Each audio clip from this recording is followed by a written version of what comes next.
Hello and welcome to Dark Sky Maine Spring Equinox's virtual star party. My name is Rob Burgess. I'm filling in for Nancy Hathaway, who is away. Um, I'm a member of the board of Dark Sky Maine and also president of Southern Maine Astronomers, an astronomy club serving those with an interest or curious about astronomy in Greater Portland and the Mid-Coast Maine area. Um, and our meetings are free and open to the public, and you can check us out at southernmaineastronomers.org. I also want to mention the meeting is being recorded tonight. And the fare for tonight's meeting, there will be three parts.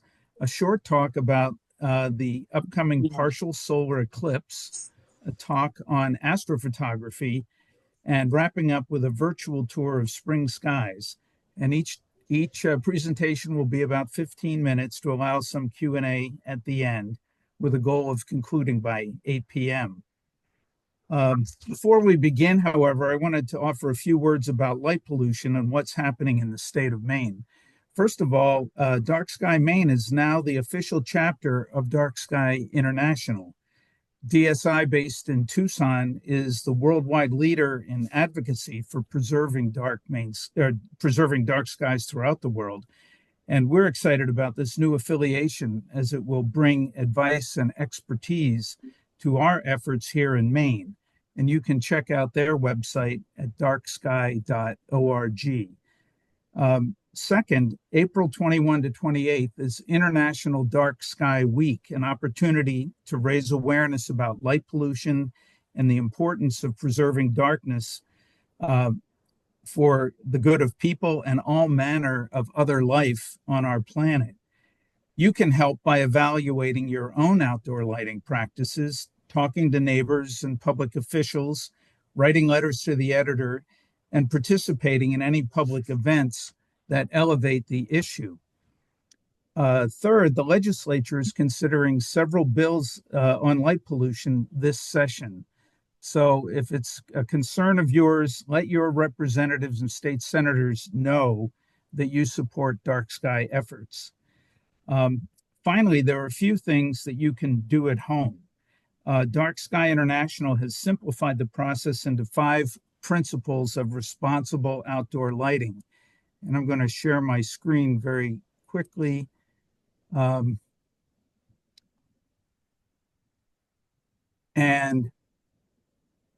I hope that's visible to all. And these are the, oops, I don't know what happened there, but there we go. These are the 5 principles for responsible outdoor lighting. Use light only if it's needed. So if nothing's going on in the dooryard, you can turn off the light and save yourself something on your electric bill. Target the light so that it falls only where it's needed and doesn't light up extraneous parts of your home outside. The level of light should be as low as it can be, no brighter than necessary so that you don't overlight the area. Use it when it's needed. Put your outside lights on a timer or a motion detector. And finally, use a warm colored light, which is something below 3000 Kelvin or less. And you can find that level on the box of light bulbs when you purchase them. So with that, we'll just turn to our speakers tonight. And I will exit the screen and introduce our first speaker, who is Jon Silverman. Jon is a board member of Dark Sky Maine and president of Central Maine Astronomical Society, based in the Mid-Coast area, with members from sort of Wiscasset to Lincolnville, as far as I know, Jon, and you can correct me on that. But CMAS hosts star parties that are open to the public, and you can find them at maineastro.com. And Jon's going to explain to us what will happen on at dawn on March 29th. Jon, it's all yours.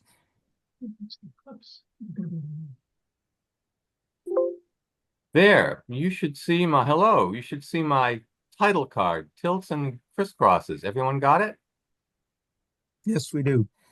Well, actually, Rob, a little surprise for you. I was going to begin with a quick recap of the lunar eclipse that people may have missed. If you were not up peaking between, say, 2, 3, 4 in the morning about a week ago, you would have missed it. The neat thing about the why I've titled this tilts and crisscrosses, if the Earth and the sun and the moon were all orbiting in the exact same plane, we'd kind of see the same thing or we'd see nothing. But because of these, as you'll see, these somewhat differently tilted orbits, things are much, much more interesting. Let me just fix so I can see my, there we go. So this diagram, you don't need to learn or memorize this diagram, but it should give a pretty good impression. You can see my cursor, I think, is that right? Yes. This line here that's labeled ecliptic plane, that is this orbit of the sun. And you can see from this diagram that the Earth is tilted. It's not perpendicular to its orbit around the sun. And that means that the equator, as we see it, follows this line here, tilted. It is not in the same plane as the orbit of the sun. And just to make things interesting, wouldn't you know, the moon is also not aligned. It's in a tilt in the opposite direction. And there's a separate diagram down here. It shows that the moon is actually about 5 degrees tilted away from this line, the ecliptic plane, relative to the Earth. And this has some really interesting ramifications. So let's see. We were going to talk about eclipses. So there are two kinds. In both of these diagrams, we have, of course, the sun, the Earth, and the moon, but the Earth and the moon trade places. In the top, we have a solar eclipse. Now, it turns, obviously, these diagrams are not to scale. When the moon comes in the right place between the Earth and the sun, if you're in the right place in the Earth where the shadow falls, the moon will block your view of the sun. You won't be able to see it at all. And if you're outside of that, but still in the shadow, you can get a partial eclipse. We call it a solar eclipse because the sun gets eclipsed, it gets partially hit or completely hidden by the moon. But there are also lunar eclipses. Now, they actually happen in an interesting way. Recording in progress. When the Earth is between the sun and the moon, then see the shadow. The moon is in a shadow. So in our nighttime, we look out, we try to see the moon. It's not light reflecting off it, so you can't see it. Or is that really true? It's not. This is interesting. The next thing you need to know, dive back into your childhood or maybe even your more recent adulthood. You ever played with a prism? And when you hold a prism up to white light, sunlight, any light, it splits the colors of the light. And you can see on the right side of the screen, all the different colors get divided. Now, the cool thing that happens in a lunar eclipse, the atmosphere of the Earth works like a prism. It bends the light of the sun. And it turns out that all of these colors, except for the red, get bent off into space and we don't see them, but the red ends up shining on the moon. So even though the moon is not is you would think hidden from the light of the sun, the light bending around the Earth, the red light comes into the moon. So lunar eclipse, the shadow of the Earth covers the moon up. This is what we're seeing high in the sky in the middle of the night. And last Friday night, if you've gotten up, maybe some of you saw this. So here we are, and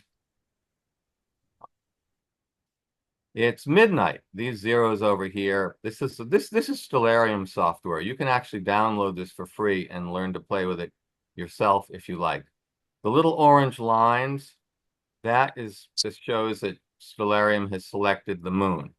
This shows the date, March 14th, night of the eclipse, and the zeros mean 0 hour. This is exactly midnight. So let's see what we can see. Right now, we have plenty of light on the moon, and it looks as it usually does. We're going to advance in 15-minute increments.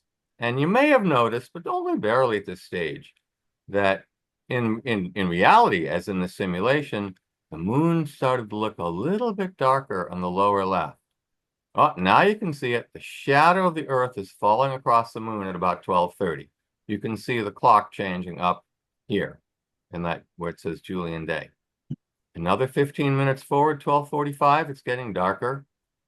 1 o'clock, it's getting darker. Hey, I promised you some red. Where's the red? Ooh, now it's getting good. You can start to see in the lower left of the moon a darker part of the shadow. We didn't explain the geometry of that, but yes, there's kind of a light and a dark shadow that cross the moon. The dark part is in the center of this large round shadow. Forward to 1:30 in the morning, you can see this dark shadow coming across and more of it. And you'd actually see this if you're up in the middle of the night. 2 o'clock in the morning, and you might just start to notice that shadow is starting to look a little bit red. Now what's happening is that you can see in the upper right that the moon is well lit with white light in that part, partial shadow, lots of white light. That kind of blinds your eyes and it obscures the redness. You can't quite see it. But the more it gets covered, bang, 2:30 in the morning, now you can really, really see some of that red. And it gets even darker red as we advance through the evening. By about 3 in the morning, the moon was just really red. And when the shadow passes, you can see in the upper left, that limb of the moon is starting to get lighter.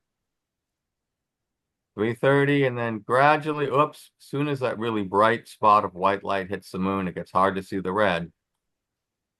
And gradually, by about 4:30 in the morning or so, it's almost done. And if you watch very subtly, it gets a little bit brighter as the shadow completely leaves. And by 5:30, it's just done. So that's what you missed. If you missed it, I hope you saw it, or you'll know to keep an eye for the next one. It's actually worth getting up to see them. But there is one hitch. This is only a simulator. So we got the red color, again, because of the way that the atmosphere of the Earth bent the light around the limb of the moon. But you're thinking, that was just a simulation. Let's see the real thing. Fair enough. Here's a photograph. It was actually from a similar lunar eclipse a few years back, shot by Griffith Observatory in Los Angeles. It's absolutely gorgeous. It's this red color that the moon turns during one of these eclipses. I highly recommend for you to have a look at one the next time you get a chance. Moving on to solar eclipses. The moon will cover the sun on the morning of the 29th coming up. It's a Saturday. So I hope most of you will be free to get up and see this. This is unusual. Happens about once in 20 years. A rare sunrise eclipse. The moon will be fully eclipsed at sunrise. Well, okay, it'll actually be fully eclipsed slightly before sunrise, but quite close enough when the sun rises. For comparison, let's begin looking first at the day before the eclipse at sunrise to see what happens. Well, here we are at 6:10 in the morning. The kind of green blur at the bottom, Stellarium software will simulate an image of what the Earth might look like, but when you zoom in this close, it just gets blurry. So think of the green as the ground, and the orange is the dawn sky. So look here at 6:15, the day before the eclipse. You can just see the moon rising. Of course, it's lit from on what to us is the back side, so you can just barely see it. When the moon rises, we're looking in 5-minute increments here. And then eventually the sun rises. And you can see that the sun is off to the left and the moon is going up to the sky, high in the sky on the right. And it's perfectly beautiful, but typical sunrise. Now let's look at the day of the eclipse. again at sunrise.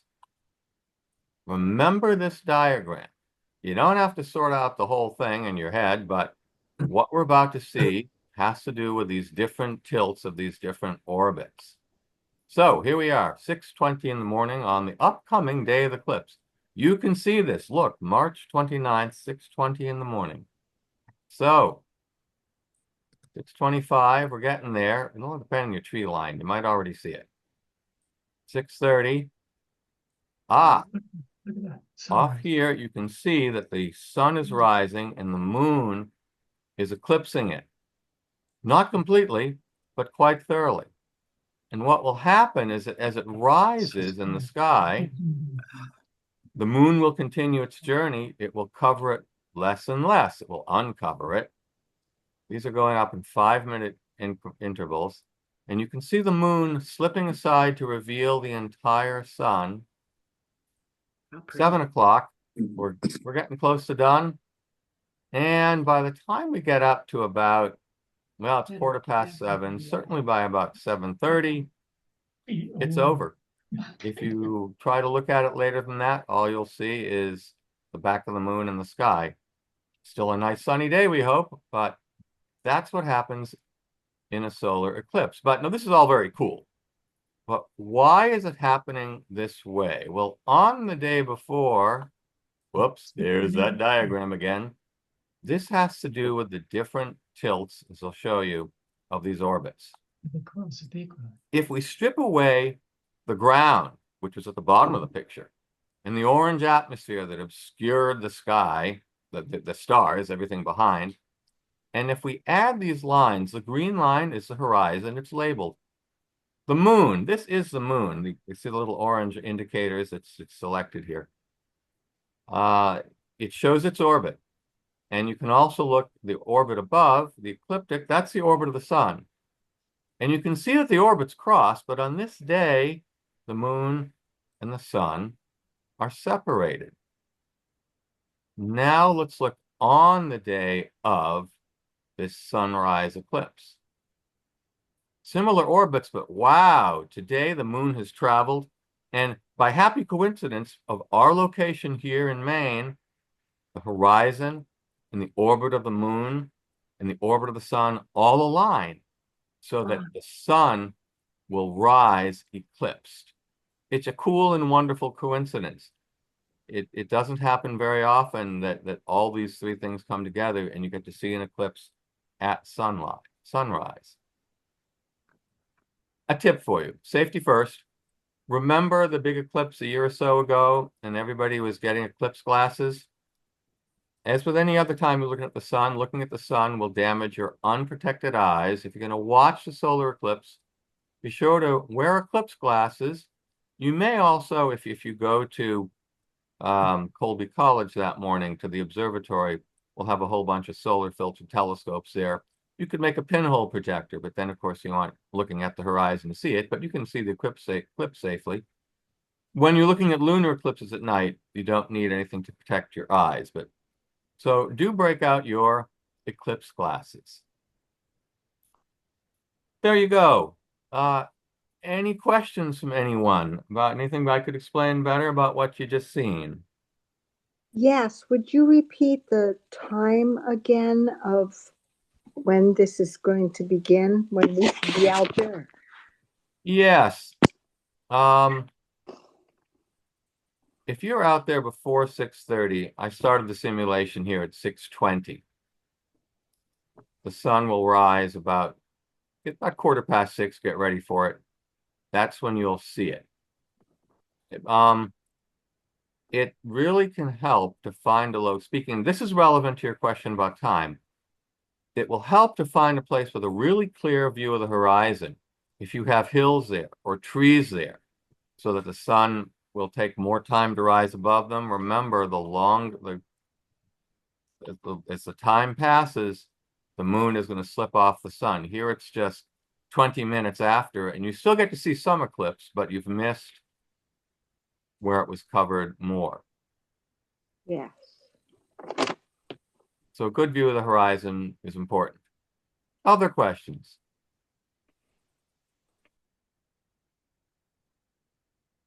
then Well, I we just, suppose it's back to Rob. John, I have a was going to question. say you did a masterful job staying right on time. That was a great presentation, and I thank you for that. Thousand thanks. Can I ask a question? Please, please. Just, do we need the same protection for the camera lens that we used during the April last year solar eclipse? Yes, and I'm glad you asked that because I didn't think to say it. If you point your camera right at the sun, one of a few things will happen. If you're using a single lens reflex camera and you look through there, you're going to get your eyes fried instantly. If you're using a digital camera, you may or may not be lucky enough for the camera to protect itself and refuse to open its shutter. But yes, your camera must be protected as well, and I should add that to my slide. Thank you. Thank you. I Rob, will say that for those of you down in the southern part of the state, there's a group of us are going to meet on the Eastern Prom at dawn on Saturday morning, the 29th. So, Yeah. and we're going to have a public event at Colby College at the observatory. That's with Waterville Creates and Northern Stars Planetarium and Colby College. And I'll be there at 5:30 that morning, and we're going to have some scopes with solar filters, and we'll have free solar filters to hand to people. We hope to see you there. well, great, everyone. We're working on a great timeline here. I want to turn to our next speaker, who is Justin Miller, an accomplished photographer and astrophotographer who was named Northern Lights Photographer of the Year for 2023 by Capture the Atlas, Capture the Atlas, a photography, travel, and adventure website.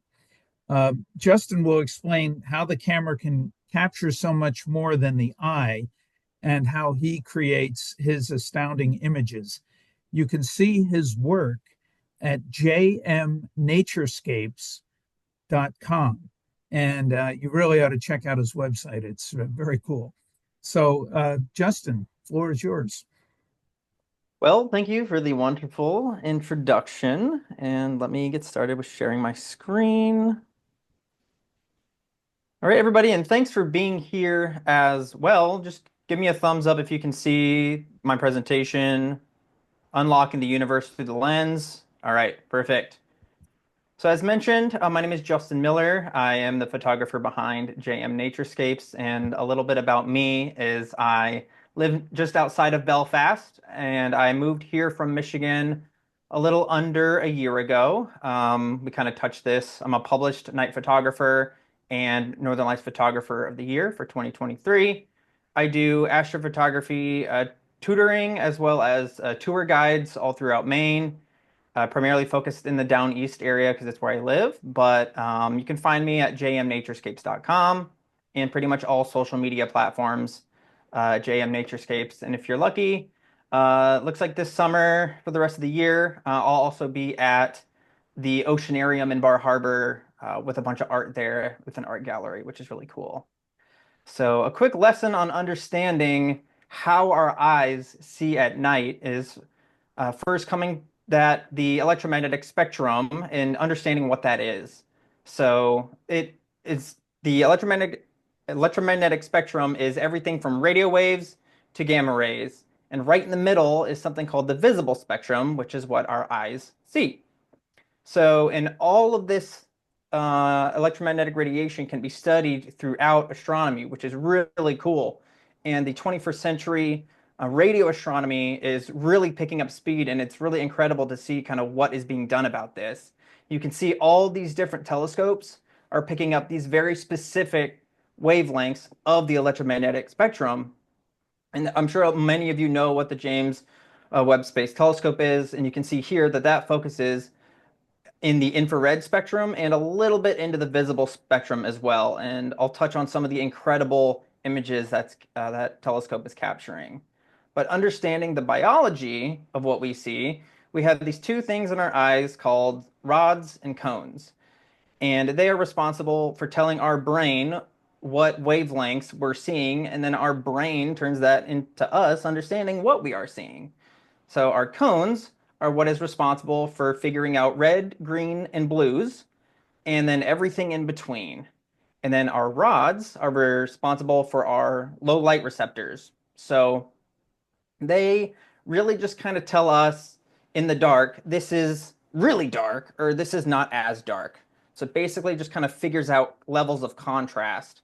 And that's how our night vision works. So long story short is we're not really built very well to see at night. So what we can do to see more of the night is we can use telescopes and we can use digital photography to enhance the amount of light that we're able to see at night.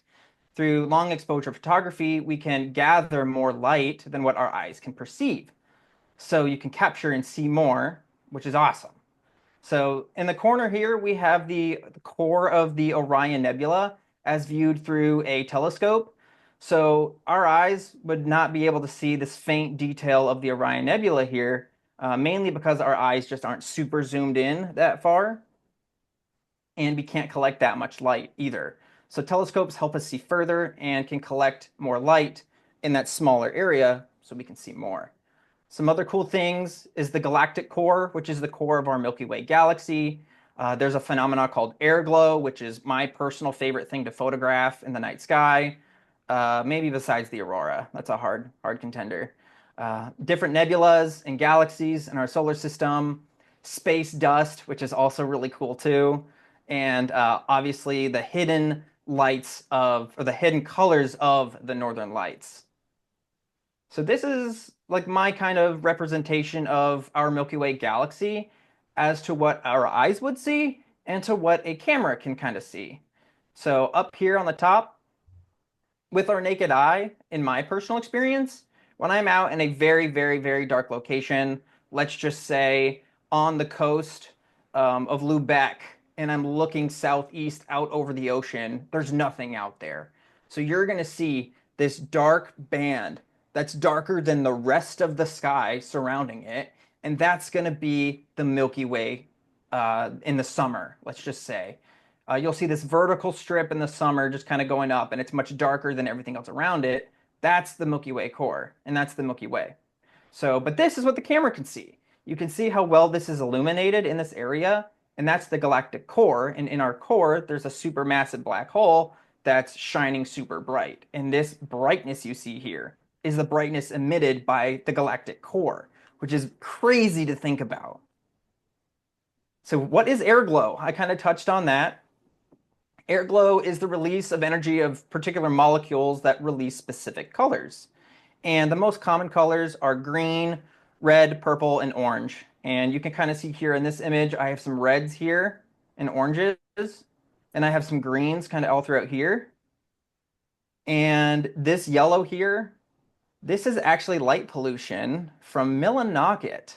This mountain right here, this is Katahdin, and I'm at South Branch Campground on North Travelers, not on the peak, but on the trail, just kind of looking southwest, and it's actually reflecting off the smoke that was in the air that summer night. Air glow is not normally visible to the naked eye, but under the darkest of skies, like up here at the Katahdin Woods and Waters National Monument, with very bright and pretty extreme air glow, it can be visible to the naked eye. You'll see almost what looks like really high clouds slowly moving, and it'll look like this. So these bands you see here, that's air glow. And then that's the northern lights right there. So this is a short time lapse. I think it was about 2 hours, but it's really cool to kind of see how that air glow moves. All right. So now kind of moving on to other space objects and space dust. Using astrophotography techniques called stacking, you can stack hundreds, dozens, thousands of images into one single image to bring out all the faint details of the sky. So this particular photo was 3 hours and 30 seconds of photographs stacked into one image. We can see the Horsehead Nebula here, Orion's Nebula here. I think this is called the Running Man Nebula. And then I'm pretty sure this is the Flame Nebula as well. And then all this kind of brownish color here, this is all just space dust. And that is like, I love space dust. It's so cool to kind of bring that out in your photograph. It's one of my favorite things in deep sky photography. And here's an example of a wider field of a shot. So that previous shot was shot at 300 millimeters on my camera. This is at 50. So you can see the Orion constellation here. This is an unedited photograph here on the left. And that's a 60-second exposure. Now, if I stack 98 60-second exposures, and carefully edit it, I can come out with this. So here we have the Witch Head Nebula, again with the Orion Nebula here, Horsehead Nebula, and this entire region is actually called the Orion Molecular Cloud Complex, which is one of my favorite winter regions to photograph. And if you get really into it, you can modify your camera through either a full spectrum modification or what's called an H-alpha modification, and that will expand what your camera can see in the visible spectrum. Well, I should say outside of the visible spectrum. Because our camera will be able to, once you modify it, your camera can see more into the infrared if you do an H-alpha modification, because a lot of the hydrogen alpha nebulosity in space is in the infrared spectrum. And you can really pick up a lot more of that light that's out in the universe that our eyes can't perceive, but then you can pick it up with your camera. Like the James Webb Space Telescope sees in the near infrared, and NASA, I'm pretty sure, uses PixInsight and Photoshop to edit the wavelengths that the telescope sees into images like this. So this is the Crab Nebula, a crazy composite image that they put together through tons and tons of photographs. And this is a very popular picture from the James Webb Space Telescope as well, of the structure called the Pillars of Creation, which is it's mind-blowing, the sharpness and the clarity of these images. It's just insane. So let's talk about the Northern Lights. So I could go on and on forever about the Northern Lights. Trust me, you get me going, I won't stop. But generally, the Northern Lights will appear as a colorless or like a grayish white color because our rods don't see color well. Just simple as that. And at our latitude in Maine, we're considered mid-latitude to mid-lower latitude. So a lot of the times the Northern Lights for us are going to be on the horizon, which is where most light pollution is. So then you're contending with a lot of light pollution too, so it's even harder to tell if it's even there. But there's this phenomenon called a substorm, which is a big explosion of energy, which can generally overpower pretty much any light pollution. And it will activate our cones, which will help us see some color through, which is usually red or greens. And so this is an example. I was in Sydney over at, can't think of what the lake's called right now, but this was during a substorm. You can see these big pillars going on, and this is what I perceived my eyes to see. Maybe a little bit of pinkish colors, a little bit of green, not much, but it was very desaturated, very dark. But I could see the pillars clearly. On the right here, this is what my camera captured. My camera captured all the colors. And then here's my artistic, photo where I, enhanced some brightness and whatnot and desaturated a little bit. But the camera can really help you see what the colors are, which is awesome. So here's an example of what a substorm is. You can see that big explosion of energy. And everything just kind of goes crazy. And then the aurora goes into what's called this recovery phase, where it starts like you're seeing this like flashing, and then it just kind of dissipates. And this was also, I'm pretty sure, on a full moon. So full moon is like one of the worst conditions to try to view visually and photograph the aurora in, because the moon is its own light pollution source in the sky. So I'm pretty sure. And of course, long exposure photography helps us realize the severity of light pollution as well. While we try to bring out the lights of the night sky, it also brings out the artificial sky glow that we create. So cap your lights, dim your lights, use warm colors, or better yet, just turn them off. If you don't need them, turn them off. So this is Camden on top of the Mount Batty view lookout. This is about what I saw with my eyes. And this is a typical night photo setting I use from a dark sky site. You can see just how insanely bad the light pollution is. But thank you so much for having me.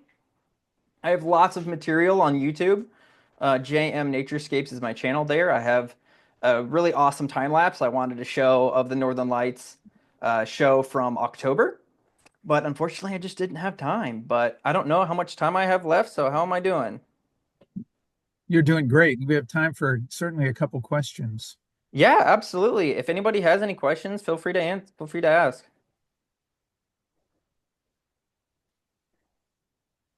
How, ab- how about sneaking in a couple of your photos of the Northern Lights? Let me try. I have a question too. The Yeah, go ahead. substorm. What Yes. why is it called that? And that's like a more intense aurora, or what is it?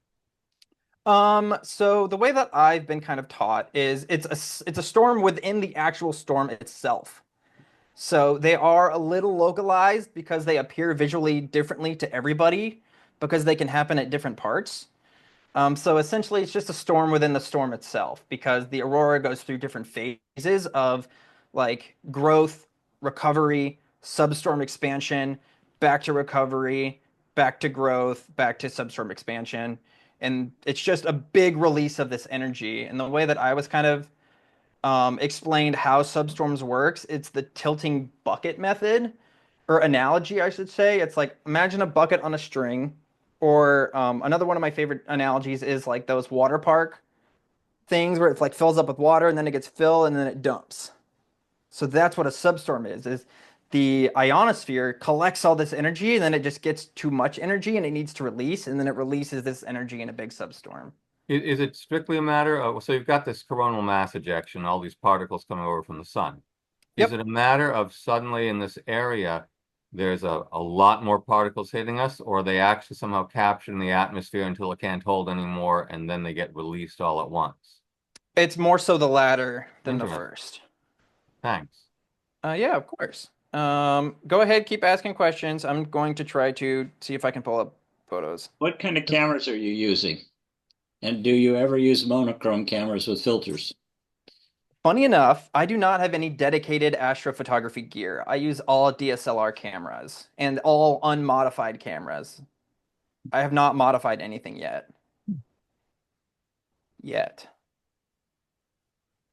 But I have a Canon 5D Mark IV and I have a Canon 6D. Mhm. Okay, so I have to find the right folder of all my folders. Yeah, there Keep it. other questions while Justin's So you're searching? not using any filters to take out the streetlights? Oh, light pollution filters. Can you see my Yeah. Yeah. folder Yes. here? Yeah. Okay. I have no personal experience with light pollution filters because I am a firm believer of planning your shots and getting out of the light pollution in general. Your shots are gonna be better the farther away from light pollution you are. And better yet, if you're photographing away from the light pollution, let's say you're in or you live near Portland, but Portland's light pollution is absolutely horrible. But I think you have to sneak in, and I don't recommend doing this. But if you want to photograph Portland Head Lighthouse at night, if you want to photograph the Milky Way with it, it's over the ocean. So there's no light pollution except for the lighthouse itself entering your lens. So that's really the only light you have to contend to. So if you can photograph away from the city, have the city behind you, or just go to dark sky areas like Katahdin Woods and Waters or Acadia National Park, your shots are gonna be miles better than trying to contend with any light pollution.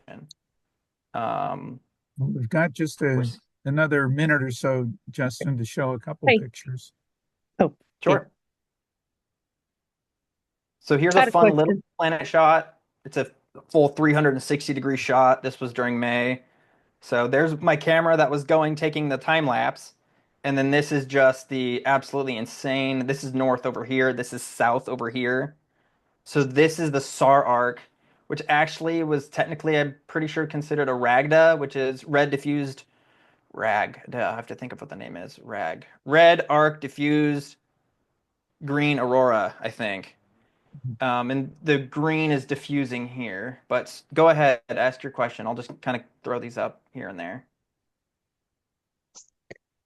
Was Yes. there a question? Yeah, please go ahead. Um, Hi, I'm in Portland, and we had that aurora borealis a few months back. I was able to take pictures of. When I stepped, because all my friends and neighbors were posting pictures, I'm like, wait a minute, I don't see anything with my naked eye. But I put my cell phone up into the sky, and that's when I noticed the aurora. Yep. Or through my, I couldn't see it with my eyes, but as Yep. soon as I put my cell phone up there, I was able to capture pictures. So it's just rather odd. I would have just missed it if I would have just looked with my naked eye. Happens all the time. Digital photography has the sensors just pick up so much more than what our eyes can see. And it makes me wonder, when I saw the Northern Lights for the first time, I didn't know they were there. The only reason I saw was I was checking the back of my camera and I was like, what the heck is this green blob at my horizon? And then light bulb went off and I'm like running laps around the beach where I'm at, like, oh my. And it was quite something. But yep. Use your cell phone. If you think there's something might be there, just pop your cell phone out, take a picture. Maybe it's there, maybe it's not. You never know. This was from our house in Sydney, or where we used to live. I should say my girlfriend's parents' house. We were living in this camper right here. But yeah, October was nuts. It was the second strongest storm of the cycle, for this solar cycle. So, Well, Justin, yeah. thank you very much. And I think what we will do is if we have a few minutes at the end of the program before 8, there will be time for a few more questions. And, Perfect. Absolutely. But I'd be happy thank to you help. very much. And I'd like to turn the floor over to our next speaker. And for those of you who have attended these meetings in the past, John will be a very familiar face. John is co-founder and board member of Dark Sky Maine, and he operates Northern Stars Planetarium, bringing the wonders of the night sky to countless school children, and he's been doing it since 1987. So John offers 20 different planetarium shows through his portable dome, as well as outside star parties for private groups. So John, tell us about March Skies. Thanks, Rob. I appreciate the introduction. If you'd like to join us, I'm going to be in Rangeley tomorrow night for a star party for Rangeley Lakes Heritage Trust. We're going to be at the Touring Center there on the way up to Saddleback Mountain, and it is supposed to be clear tomorrow night up there. So we're going to do a night sky tour and maybe a little snow showing too. There's still snow apparently. So to give you an idea of what we might see there and what you might see tonight, let's take a look at the night sky. And I'm going to bring it up here so we can all see it. Now, I am starting a little earlier than right now because today is a special day. You all know today is actually the first day of spring. Spring began this morning around sometime after 5 o'clock. I don't know the exact moment, but it was early this morning. So we are in spring. And there are only 2 days a year the sun sets in the west. And that's the first day of spring and the first day of fall. So I always like to just illustrate that. Let me get in here. And you see the sun over there in the west. So let's let her go down just to prove that it is true. And you see it's headed right to the west, and there it goes. Tomorrow it'll set a little bit north of west. And we're going to go just a little bit later. There we go. We're about 8:45 now. Actually, I went a little further than I wanted to. I'm going to back up. Oh, that's okay. We'll stay right there. 8:45 is not too bad. Maybe when you all get out when we get done here. So this is the sky tonight, as it appeared tonight in about a half an hour or so, or I guess about an hour from now. And I want to start here in the western sky because winter's over, but the winter constellations, the traditional ones, hang on. And they're going to be, some of them will be around for another month till about the end of April. And so we'll say goodbye to winter here by taking a quick look at those winter constellations, and then we'll move on to some things that are more spring-oriented. Now, the most common constellation everyone thinks about in the wintertime is Orion the Hunter. And when you get outside tonight or this weekend, maybe tomorrow night, if you come up to Rangeley or wherever you happen to be, look up high in the southwestern sky and you're going to see Orion. Orion is made up of these stars right here. I'm going to have it put the lines up for you, so because we are a little tight on time here. We got 3 stars in a row for Orion's belt with a leg coming down to the star Rigel, another leg coming down to a star Safe. I never draw a line between his feet. I think he would trip and fall if he did that. But when you get a different app for your phone or for your laptop like this is Stellarium. You find they always use the same stars, but they'll connect the dots a little differently. And everyone gets their own favorite way of seeing these. And I draw it a little differently in my mind and when I'm teaching in the dome than I do with Stellarium because Stellarium doesn't let me change the lines. Supposedly you can do that. I'm just not smart enough to do that, I don't think. But so we got two legs here, a belt. Right coming down here is a sword. I always like to draw that in. We come up to Beetlejuice and Bellatrix for his two shoulders, and this little clump of stars marks a head. Arm raised with a club, and an arm over here with a shield. That's the way I draw it. Now you're going to see it drawn sometimes with fancy pictures. Oops. Here we go. Hold on a sec. Like maybe like this. And sometimes rather than the shield, you see he's holding the skin of a lion because there are stories about him slaying a lion. Sometimes it's shown as a bow and arrow. There is no right or wrong way to do it. As far as astronomers are concerned, everything inside that polygon is Orion the Hunter, and you can connect the dots any way you want. And so you find the way that works best for you. And I like the line drawings because I can kind of envision that. Those fancy drawings, pretty hard to actually go outdoors and look up and see those things. Now, Orion's not in the sky by himself. He has his two best friends, Canis Major and Canis Minor. That's the big dog and the little dog. To find the big dog, you draw a line down through Orion's belt, and it takes you to the bright star Sirius. That's the brightest star in the night sky. It's also known as the dog star because it marks the nose of the big dog. Well, I draw it as his nose. This program draws it as his collar. So another way of different ways of looking at the same thing. So we have a head here and a body, a couple of legs and a tail sticking out. For a dot to dot dog, it's not too bad. Canis Minor, on the other hand, to find that, you go from Sirius up past his head to the next bright star, which is Procyon. And I draw that as the nose of the little dog. Then you simply draw a line back to Gametia, and that's his tail. And that's all there is.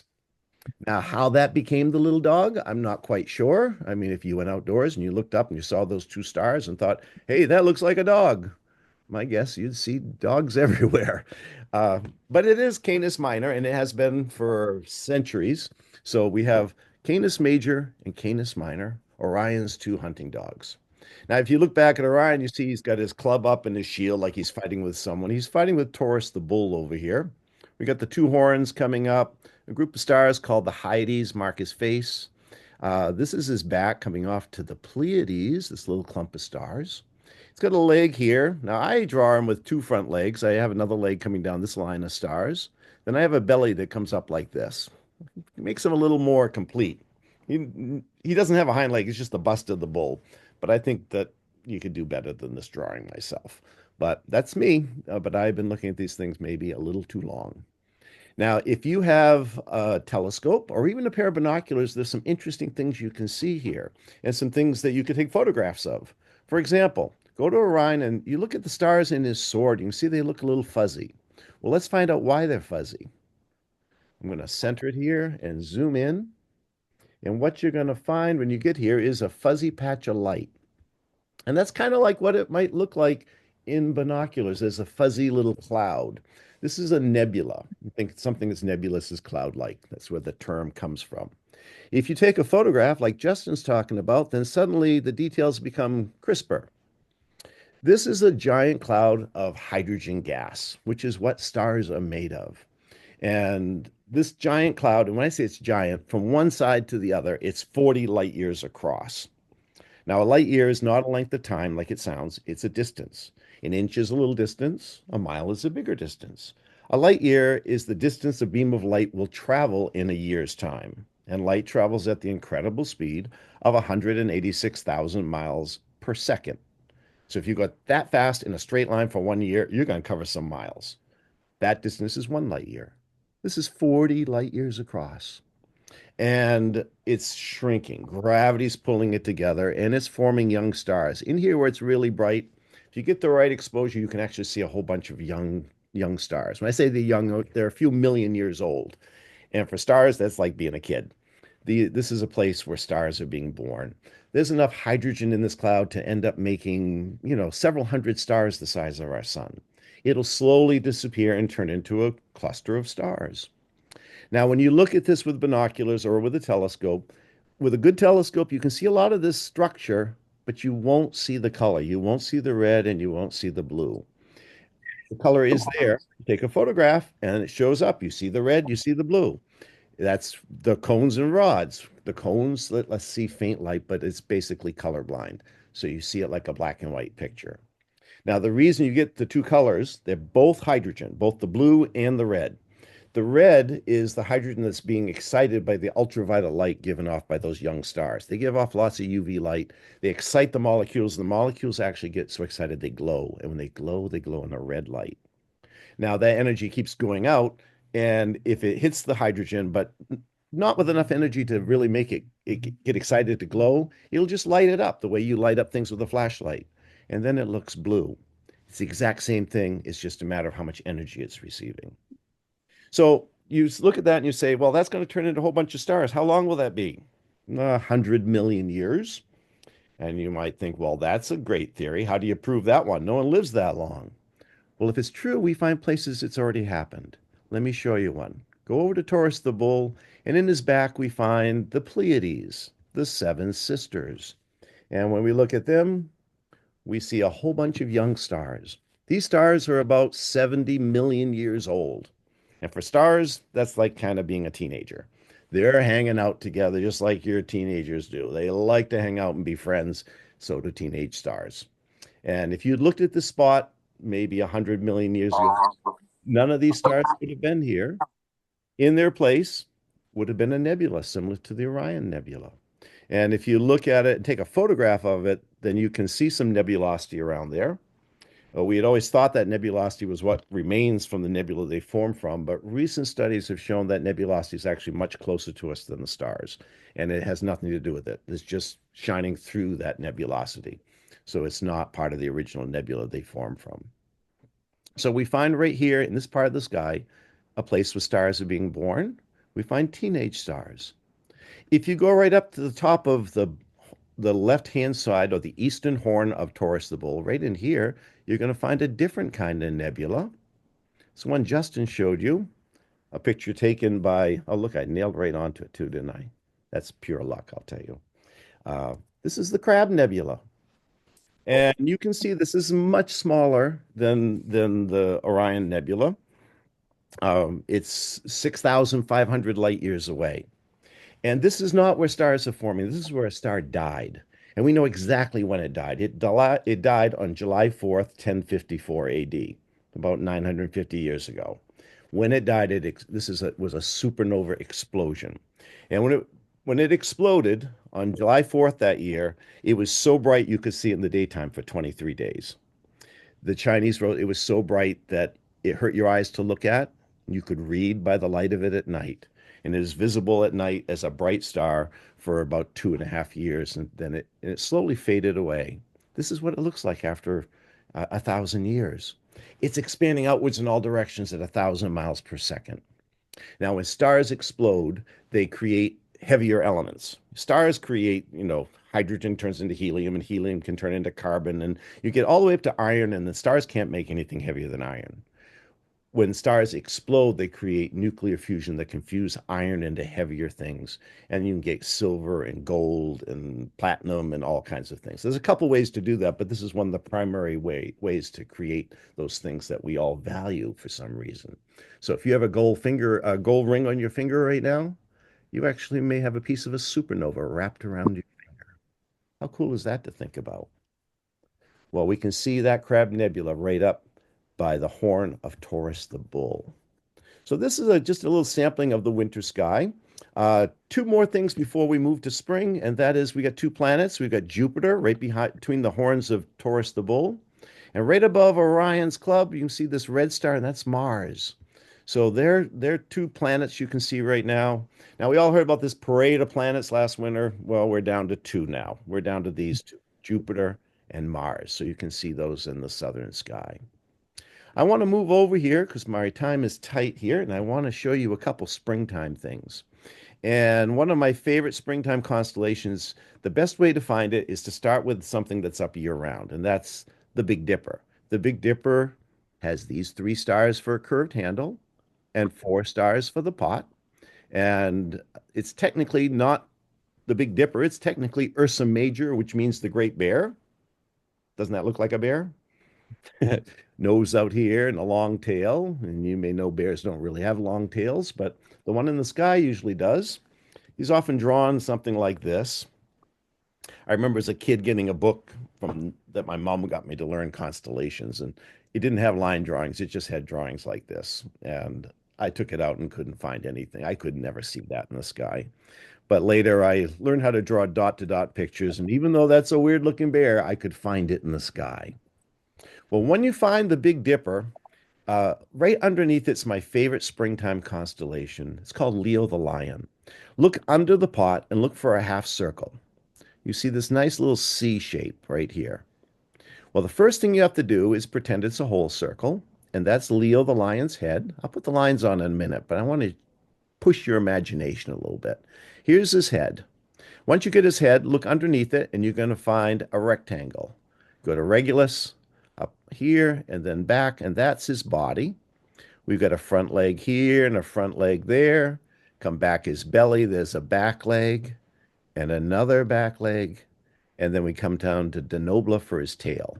So put some lines on him. They don't put the legs on here, but you can draw a line there and there for front legs, and here for back legs. I like to think that this is the mane of the lion, and the face is where there aren't any stars. I always tell the kids you have to pretend that part, and they're cool with that. Then you get his body and his tail. I usually don't put this line in because tails aren't really triangular. Lion's tail's a long, skinny thing like a cat. So I always just draw this line down. But you can make a triangle if you like. You're allowed to be wrong. I'm not saying I'm right. I just have my way of doing things. So there's Leo the Lion.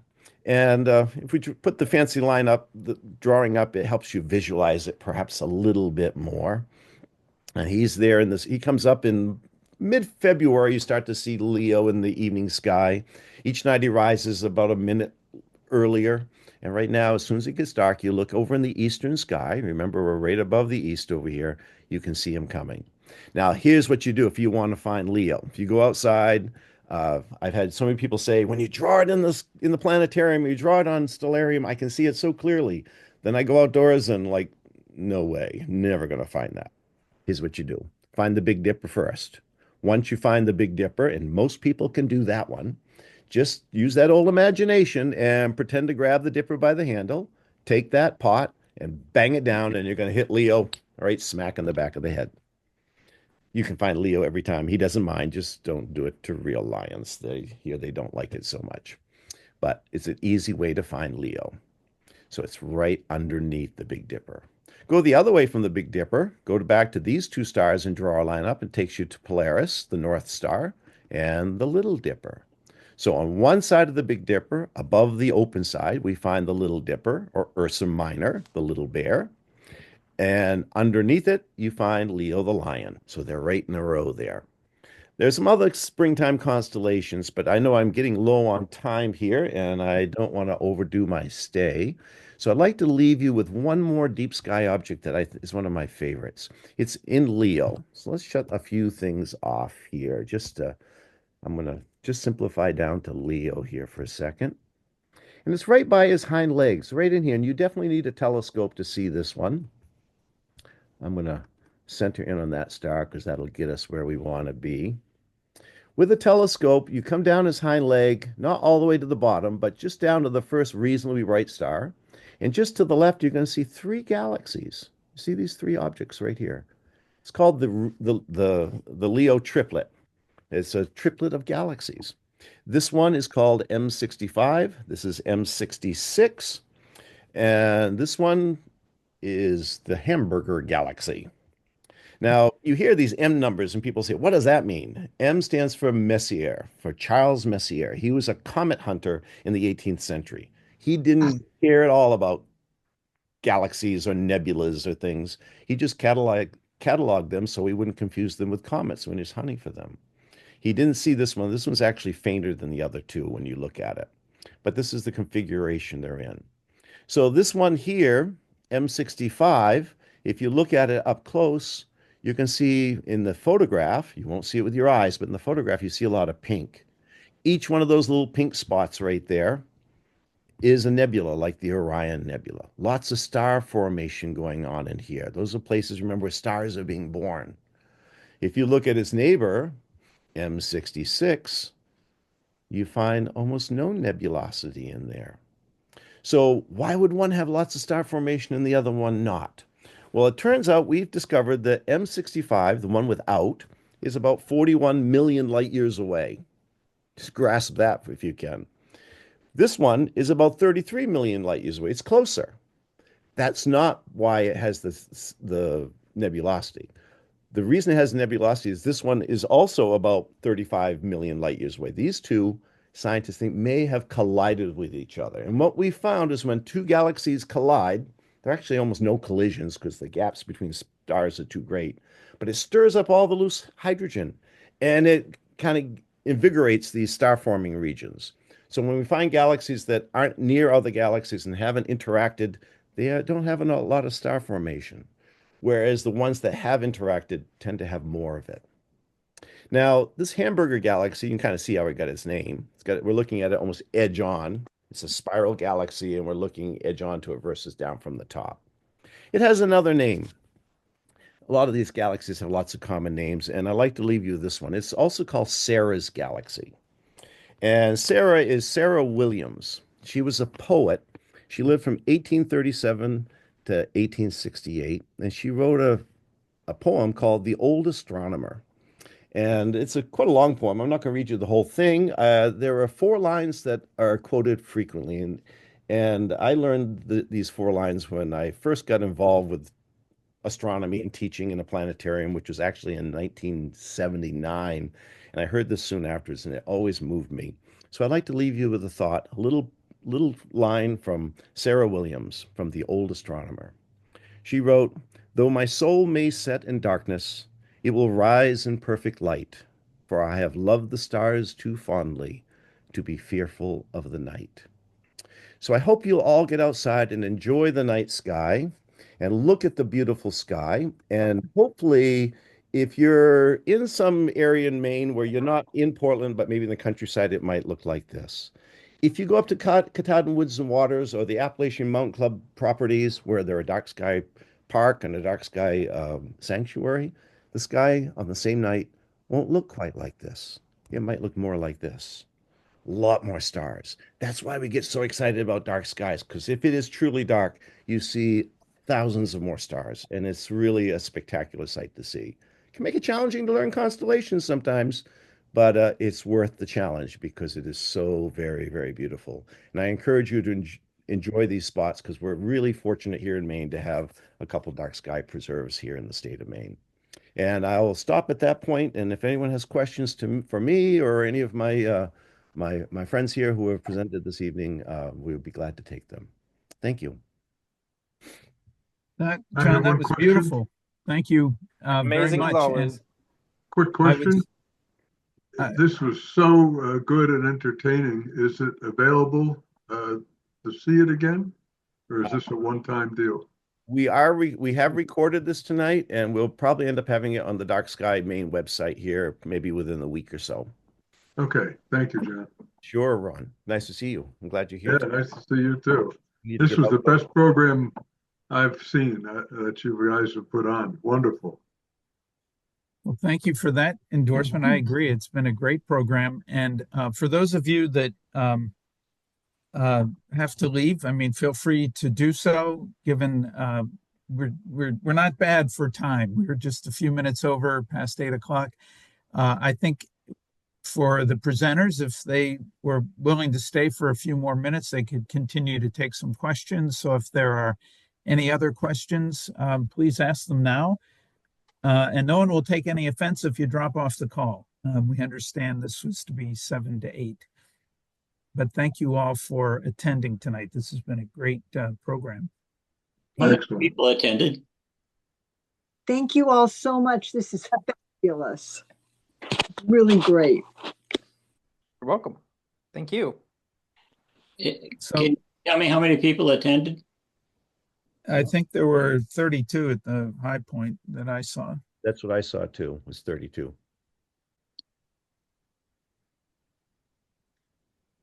And of these talks, what in general do people find the most interesting? What types of topics when you're talking to the general public? You guys have given these talks before. Well, I give lots of talks. I mean, because I teach in the planetarium all the time, and I've been doing it since in one form or another for 40 years. And people love the night sky, and I like a mixture of things. I like to, talk about telescopic objects. People love learning constellations and finding planets and things like that. I always include a little bit about light pollution there and help people understand, that you can see the sky so much better if you can get away from lights. And then one of the nice things about that is you can, if you shut off the lights, it goes away. It's an easy fix. But one of the things that draws me to teaching astronomy is that when I'm out with a group, like I'll be out tomorrow night, or when I'm up with the AMC properties or the Katahdin Woods and Waters, where I do a lot of teaching outdoors with a group, whether I have a group of kids or whether I have a group of adults, after we've been out for about half an hour, 45 minutes, someone starts asking questions that no one has answers to. Like how did it start? Where did it go from? Is there life out there? What was before the Big Bang? All those types of questions. And I've come to realize that to me, asking those questions is more important than whether we ever have an answer to some of them. I think pondering the night sky, it makes us ponder where we are and who, our place in the universe. And I think that not that we need to live with that every second of the day, but it's nice to take a few moments to do that. And if I have 8-year-olds, they end up asking those types of questions. And if I have 80-year-olds, they end up asking those types of questions. And we always get into some discussion about, cosmology and where things came from and how we got here and is there life out there and all those sorts of things. And I think there's a real value in that. I had the opportunity last night to attend a talk by Neil deGrasse Tyson at Merrill Auditorium in Portland. That holds 1,908 people. Every seat was taken, and I was just blown away at the level of public interest in astronomy, astrophysics, and so I think this is we're on to something by promoting this science and being out there to try to bring people in and learn more about it, because there definitely is a lot of interest.